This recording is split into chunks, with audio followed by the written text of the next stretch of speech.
Welcome back to CircuitSphere. Today, we're diving into one of Apple's most iconic laptops, the iBook G3 Clamshell Special Edition in stunning graphite. We'll explore its history, dissect its specs, perform upgrades, and give it a SphereScore to see how it holds up after 24 years. Let's get started.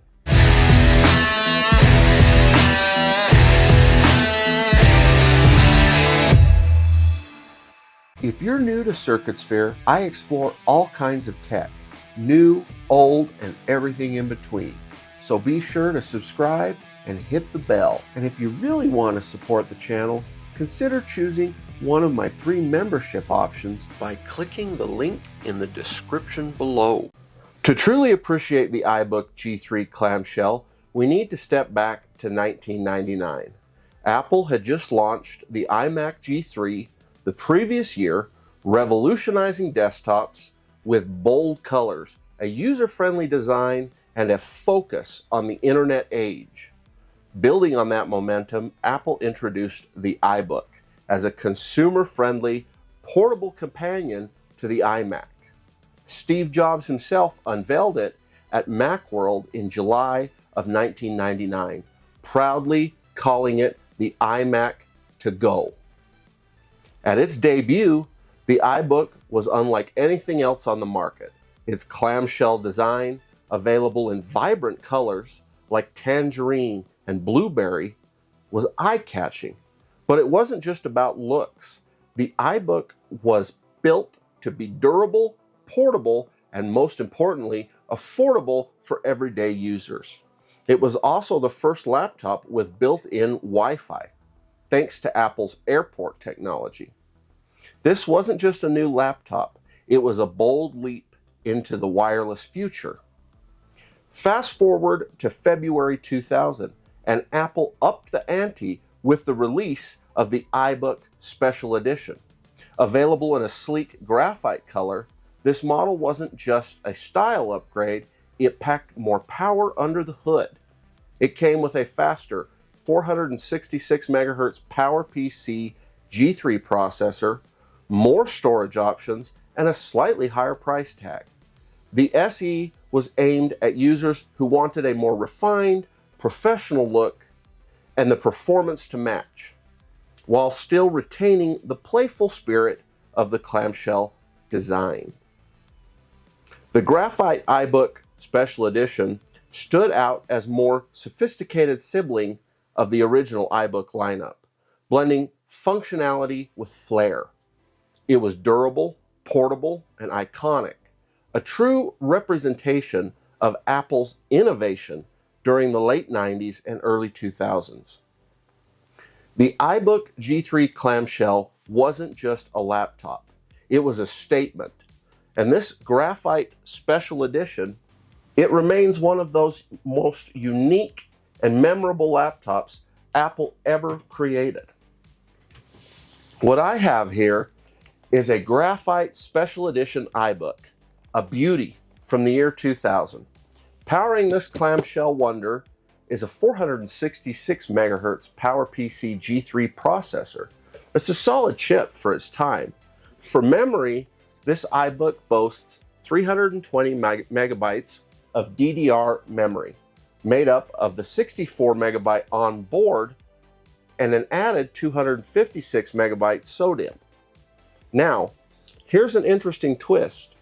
Apple originally stated 320 megabytes was the maximum, but enthusiasts later discovered that you could push it to 576 megabytes by swapping in a 512 megabit SODIMM. It's currently running OS 10.4 Tiger, with the ability to dual boot into Mac OS 9 for that retro flair. The hard disk drive is a modest 10 gigabyte IBM drive, which isn't much by today's standards, but it was respectable back in the day. It also has a 4X DVD-ROM drive, perfect for watching DVDs or loading software in glorious 2000s fashion. Graphics are handled by the ATI Mobility 128 chip with a whole 8 megabytes of VRAM. As for the battery, let's just say it's enjoying its well-earned retirement. After all those years, it no longer holds a charge, but I can't really blame it after 24 years of service. One of my favorite features of the iBook G3 Clamshell has to be its built-in handle. Forget a separate briefcase, it's right here, integrated into the laptop itself. Just flip it out and you're ready to head out with your trendy, portable companion. And the best part, this handle doesn't just look good, it feels incredibly premium and has held up shockingly well over the years. Kudos to Apple for nailing durability with this little design element. Now, for today's mission, I'm going to breathe new life into this iBook. First, I'll be replacing the old mechanical hard drive with a 128 gigabyte NVMe drive, a massive upgrade from the 10 gigabytes it shipped with. While I'm in there, I'll also give it a well-deserved deep cleaning. After all that, I'll run benchmarks to compare its performance before and after the upgrades, so we can see just how much of a difference it makes.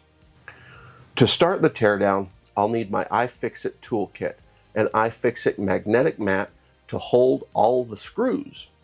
I'll include links in the description below. With the iBook lying on its top, I first released the tabs holding the battery cover. Then I tipped the iBook over and removed the battery.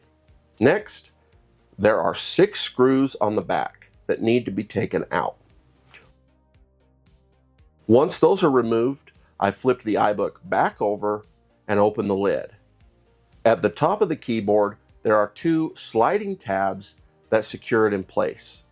I pulled the tabs toward me and gently lifted the keyboard, being careful not to lift it too high because a ribbon cable connects it to the logic board. Next, you would remove the airport card if you have one. However, my iBook does not have an airport card installed. I then unscrewed the 2 screws holding the airport card's metal bracket. After removing the bracket, I carefully disconnected the ribbon cable for the keyboard. Next, I unscrewed the 3 screws holding down the plastic top case, 2 at the top and 1 at the center bottom. After that, I lifted the iBook and removed a single screw from inside the DVD drive enclosure. Using a pry tool, I gently lifted the plastic top case, starting at the top and working my way halfway down. To completely remove the top case, I gently pulled it towards me until it came loose. Lifting it straight up would have damaged it. Again, I was cautious not to lift too high since a cable connects the speaker to the logic board. Once I disconnected that cable, the top case came off entirely. Next, I removed the DVD drive. I started by disconnecting its ribbon cable from the logic board, then removed the screw holding the drive in place, and finally lifted it out. After that, I tackled the aluminum heat shield, which is held down by 5 screws.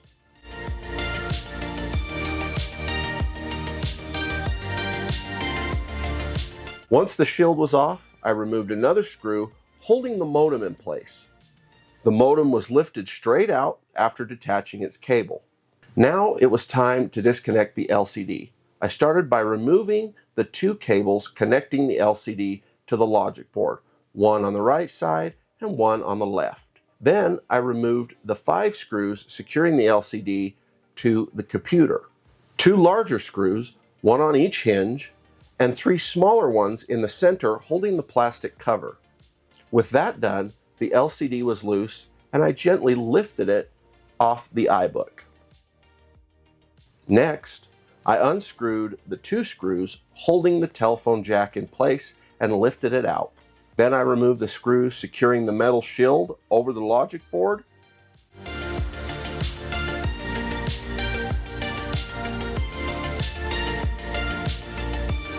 And carefully lifted the shield out. This exposed the hard drive. 3 screws held the hard drive bracket in place. Once those were removed and the ribbon cable disconnected, I lifted the hard drive out of the iBook. Before installing the new NVMe solid-state drive, I used a small vacuum to clean dust and debris accumulated over 20 years. I followed this with a thorough spray down using compressed air to remove any remaining particles. Then I wiped down the inside of the plastic shell with a microfiber cloth and some Windex to tackle the built-up grime.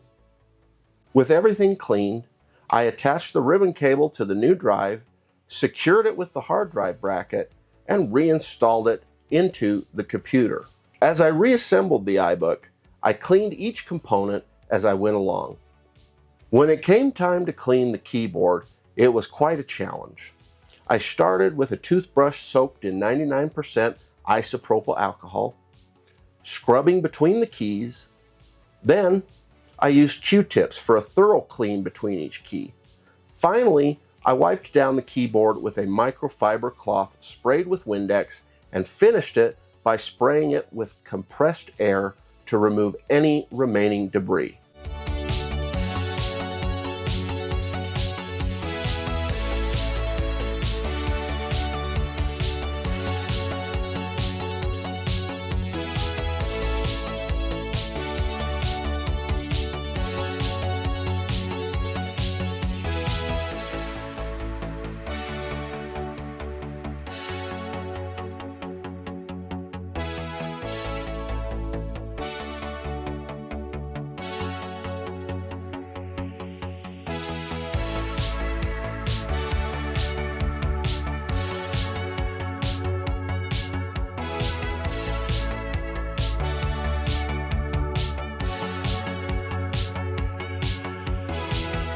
Once the iBook was fully reassembled, I gave the entire exterior a final clean with Windex and a microfiber cloth, including the LCD screen.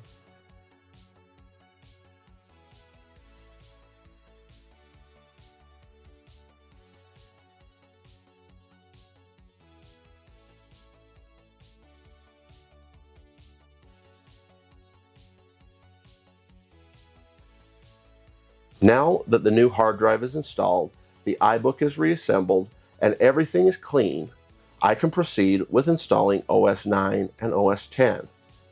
I've created a separate video on how to do this, which I'll link to above. Before moving on to the benchmark results, I want to highlight how incredibly quiet this laptop is now that I've installed an SSD. The only noise you hear when starting up the iBook is the startup chime.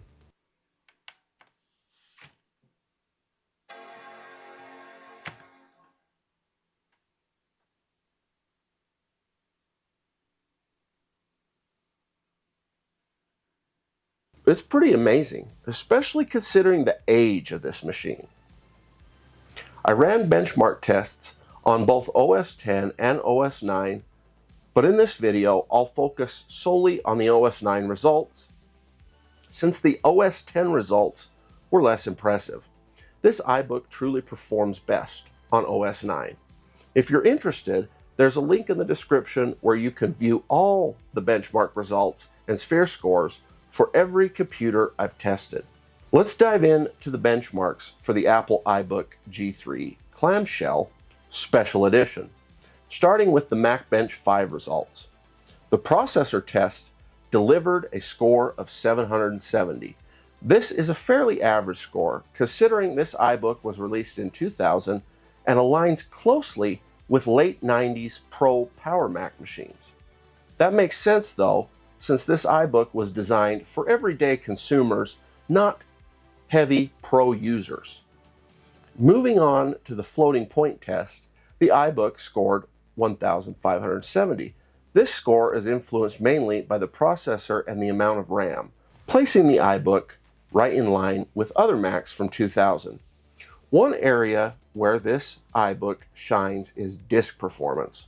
After upgrading to an NVMe SSD, the disk test score saw an incredible 217% improvement from 1,182 on the old hard disk drive to 3,749 with the new SSD.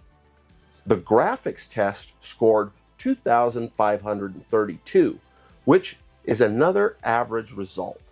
This isn't surprising given the iBook only has 8 megabytes of VRAM. Lastly, the CD-ROM test came in with a score of 614. The next benchmark software is Ravebench.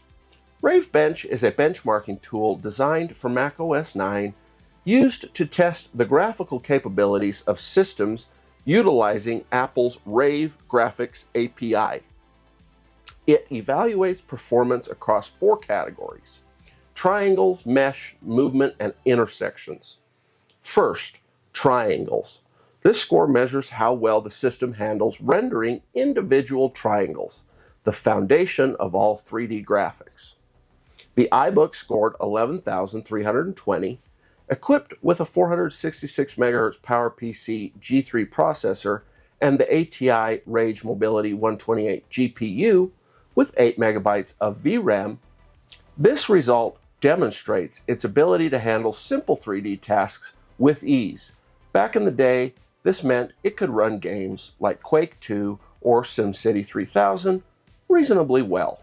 Next is the mesh score, which evaluates how effectively the system handles complex 3D models made of interconnected triangles. The iBook scored 22,479, showing that it's capable of managing fairly detailed 3D objects without much trouble. This was impressive for a consumer laptop in 2000, although it would have struggled with heavily detailed 3D rendering.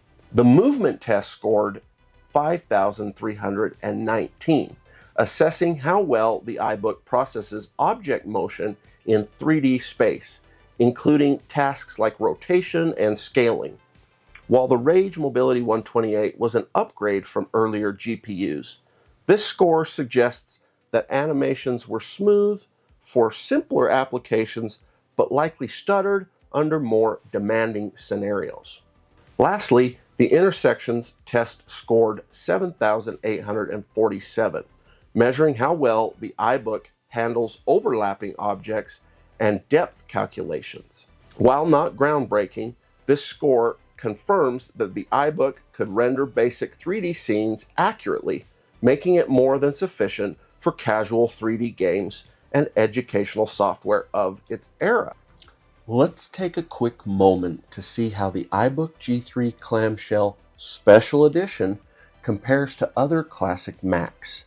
The yellow highlighted row represents the iBook's performance before the SSD upgrade, while the green highlighted row shows its performance score after the SSD was installed. For those unfamiliar with the performance score, it's the total of all benchmark test results added together. After the SSD upgrade, the iBook achieved a final performance score 56,200. This score places it in good company, just barely edging out the PowerMac G3 blue and white 350 MHz desktop, while being narrowly beaten by the PowerMac G3 blue and white 400 MHz desktop. For a computer designed for everyday consumers, this is an impressive showing, proving that the iBook was capable of holding its own even among Apple's professional-grade machines from the same era. Now on to the SphereScore and the first category, build quality. This iBook earns a 3 out of 5. While the clamshell design is undeniably durable, with its rubberized edges and latchless magnetic closure that have held up well over years, the lack of metal construction lowers its score. Unlike some other laptops of its era that featured aluminum or magnesium alloy frames, the iBook relied entirely on plastic. While this kept it lightweight and affordable, it also made it less resilient to heavy wear and tear. Next is the aesthetic and design score. And this is where the iBook really shines. It's an easy 5 out of 5. The clamshell design, graphite finish, and built-in handle make it both functional and iconic. Apple wasn't just designing a laptop, they were creating something that could stand out in any environment. Even after all these years, it still feels special. Now, expandability and upgrade potential is where the iBook struggles, earning a 1 out of 5. While upgrading the RAM is straightforward, replacing the hard drive is a completely different story. According to iFixit, this process is rated as difficult and can take up to 2 hours to complete, requiring the complete disassembly of the laptop. For most users, this level of complexity made upgrades a challenge. Now, when it comes to historical significance, the iBook scores a solid 4 out of 5. It wasn't just Apple's first consumer laptop, it was the first to bring Wi-Fi to the masses. Its design and features symbolized the shift towards portable, connected computing, and it's a key part of Apple's innovation story. Finally, legacy and collector value. This iBook earns another 4 out of 5. Its clamshell design and graphite special edition status make it highly sought after by collectors. While it's not the rarest of Apple's vintage lineup, its unique look and history give it significant appeal to enthusiasts like me. Adding it all up, the graphite iBook Special Edition scores a 17 out of 25 on the SphereScore. It's a strong showing for a laptop that helped define an era of computing and remains one of the most iconic pieces of tech history. Whether you're a collector or just someone who appreciates vintage design, the iBook Special Edition is a treasure worth holding on to.